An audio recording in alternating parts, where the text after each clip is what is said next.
So you sent this letter out to your colleagues this morning. What kind of response have you got? Mostly support. It's been pretty incredible. Everyone's flying into town today, though, so I haven't spoken with everyone. But most of the members I've talked to agree with what I've said.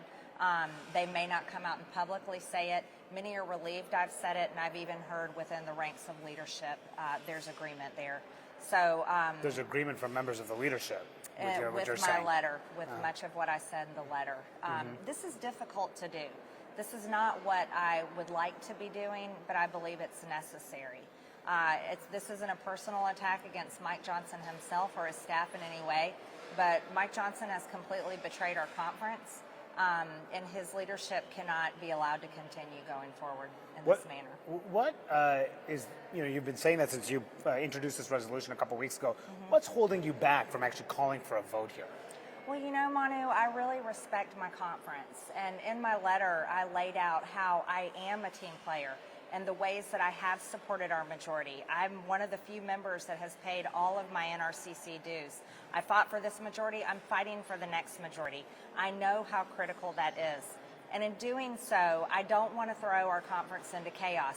Mike Johnson has already done that. We are a conference in chaos right now because our Republican Speaker of the House is passing major bills without the majority of the majority's support. In doing so, respecting my conference and the other members in the conference, I need to communicate with them. And so I wrote that letter today laying out all the reasons with specific examples that no one can argue with so that they can understand my reasoning, have time to think it over, and we can come together and start talking about this. I also put it out publicly because I think it's important for the American people to read. I don't want them to just see us up here fighting constantly, because one of the things that people want is they want us to figure out how to get along in Washington, work together, and do the right thing.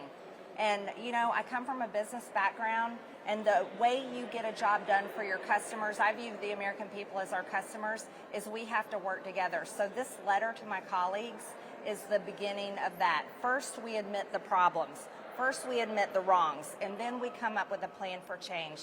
I'm working on the changes that I would like to see, and I'll be proposing with my colleagues, and I look forward to talking with them about that. Is it changes in terms of specific people who would be the next Speaker of the House?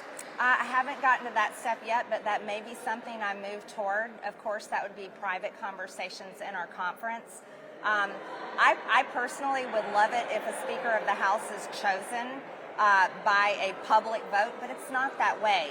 The Speaker of the House is chosen by the majority in control in Congress, and that is a private vote that starts within the conference itself. So those are conversations we have to have privately first. But you know what? I'm very transparent with the people. I will be communicating my thoughts and plans going forward, of course, with my district. That's why I had a town hall last night before I came to Washington this week. But we have to make a change, and we have to actually follow through in action what our words say, and that's most important. Are you worried about, you saw what happened last fall, this being a chaotic 22 days and beyond, and unable to get behind another speaker? Are you worried about chaos in the middle of an election year? Well, of course I'm worried about chaos in an election year. Mike Johnson has put us into chaos. Do you realize that all of my colleagues had to go back to their districts and campaign on the fact that our Republican elected speaker passed the Biden agenda, that he funded the Department of Justice that has 91 federal indictments against President Trump, that he funded the FBI that raided Mar-a-Lago, that he funded Biden's open border, which is the #1 issue in America? Yes, we are in chaos, and that's coming from Mike Johnson, our Republican elected speaker. Am I concerned about a contentious, difficult 3.5 weeks electing a speaker? Absolutely. I was miserable during that time. All of us were.